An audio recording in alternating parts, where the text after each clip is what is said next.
Re boela re kopana hape letsatsing la kajeno ke tsamaya mmoho le lefapha la tsa thuto e phahameng ka hare ho naha lona he letsatsing la kajeno ba tlile ka kwano ka hare ho province ya Free State hona kwano Bloemfontein Perenyetso Sengangata ke mane he me bang ba tlile ho sheba hore na ebe dikolo tse ka kwano tse phahameng di malala a laotswe ho le hokae hore bana ba tle ba tsebe ho kena dikolong fela he letsatsing la kajeno re qala ka kwano ka hare ho Motheo TVET College ebe ha re tswa mona he re tla tsamaya re ka kwana ka mane ka UOFS empa mohi he re ke se ka qetla ditaba tsena kaofela tsamaya le nna wena o tlotse o iponela hore ehlile tsatsing la kajeno ke mosebetsi o feng o bang re a o phetha.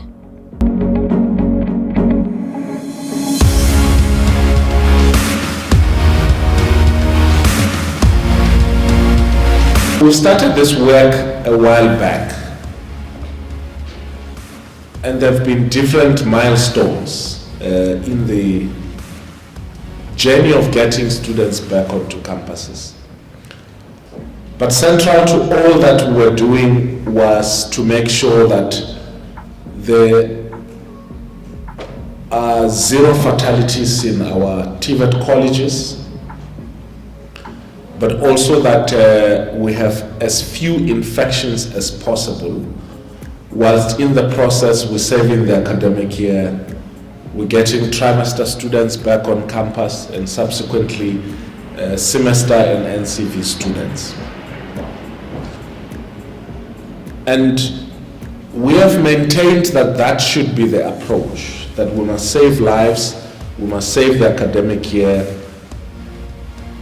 and we need to also ensure that students get value for their money, government gets value for their money, that we get the cooperation that we require on campus by all stakeholders if we're to succeed. So we've had the first phase of the return of students, which was early in June into July. The minister last week announced the second phase, which is the 66% of students to be getting back to campus. 6 months down the line, I must say that we know not everything about the virus, but we know still, now we have started knowing a lot about this virus. And because we've started knowing a lot about this virus, we can control this virus. And I think that is exactly as level lockdown 2, we all need to be mindful. Professor Futsisi, I'm very thankful that when I came here, I wanted to look at your systems, your controls, the protocols that you put, and I'm very proud. You're leading a campus which is very difficult, a college which is in the middle of CBD or Bloemfontein, and I understand because I've been visiting here quite often. So I want to thank you, because right from a screening to sick bays to the classroom, the spacing, physical distancing, wearing of masks, I think you've done a lot into it. So I want to thank you. At the college we have our occupational health and safety practitioner, May van Heerden, who trained the SHE-REPs on the same date for them to be ready to roll out this process.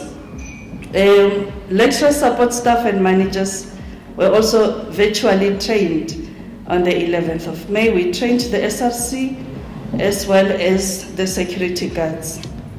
Student volunteers were trained by our Student Support Services Health and Wellness Officer, Mepila, on the dates as listed. There are so many because of the various sites that the college has.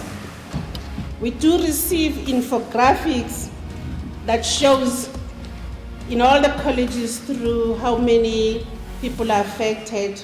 And I'm happy to say Motheo never had any fatalities, besides the fact that their numbers are high, but their recovery rate is more than 71%, which is on the positive side.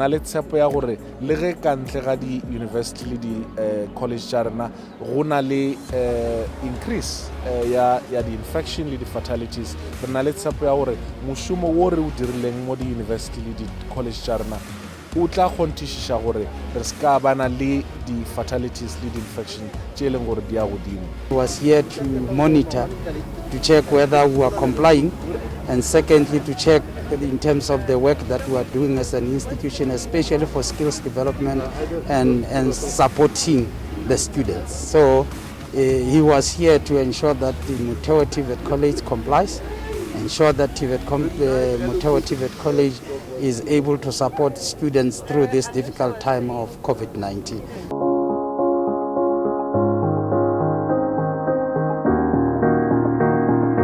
So what I didn't see was your measures around isolation and quarantine facilities inside the res situation. The reason why I'm asking you is because this is where the definition of outbreaks is going to be quite defined in University of Free State. As soon as the number of cases will become positive, which is inevitable reality because of phase 2 or lockdown 2, when human to human interaction will happen, as much as we are putting tight controls through people not coming in through QR codes, but people live in communities and outside. So the cases becoming positive is happening at the community level. So inevitably the result is going to come into the institution. So the question will be is how prepared the institutional residences will be is for number of areas that can be put together for isolation or self-isolation, because in self-isolation you have to be single room. You cannot share a room with anybody. And that means you need to have facility which can organize that. Or many institutions have put some outside B&B or a place where you can put.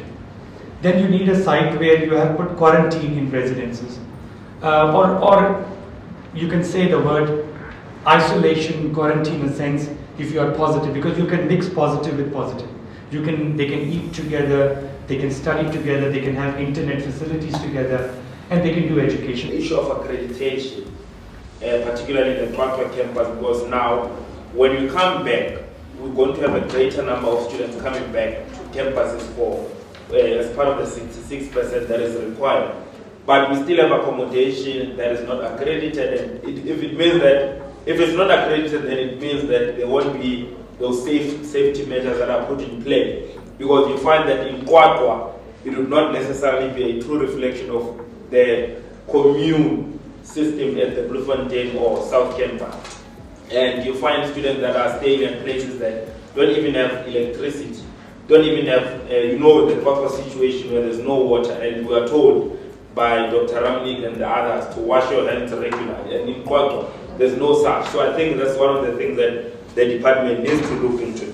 And also, one other thing that is bothering us is we still do not know the THET's position on rebates. Because if you recall, we have had students that were sent back home, but they are still paying for their residences and so forth, and tuition fees, but we do not know the THET's position on rebates. And I think it's something that even in this situation, because we know majority of our students are black people and we have parents that are entrenched at home, we have parents that have been affected by the pandemic, which would of course make it difficult for those families to be able to pay tuition fees and residence fees. I think we're on track to make sure that we save the academic year while prioritizing lives, and I think that's our priority, is to save lives. So we want to thank you very much. Of course, we also want to thank government, because as much as we can criticize government, I think the strategies put in place for COVID has actually put us in a better position than most countries. If you look at the number of people that were infected and are now, sort of cured in a way, it's remarkable the percentage of it. So yes, we can criticize, but we also really believe if those things weren't done, we would be in a much worse place in the country, given, of course, our poverty levels.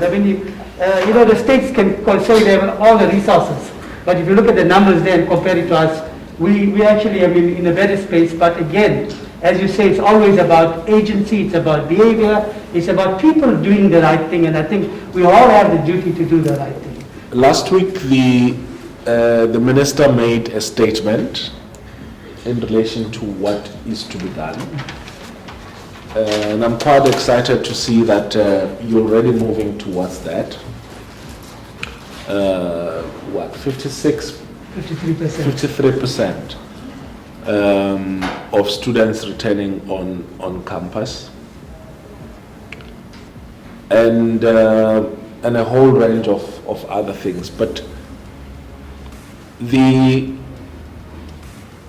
emphasis is on the fact that as 66% of students, in your case 53% of students return to campus, that we obviously have to maintain social distancing and all of that.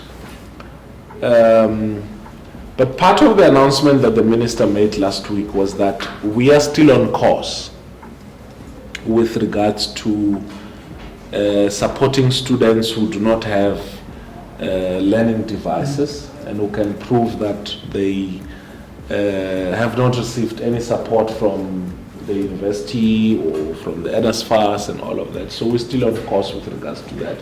It's a project which the Minister has asked the National Student Financial Aid Scheme to drive.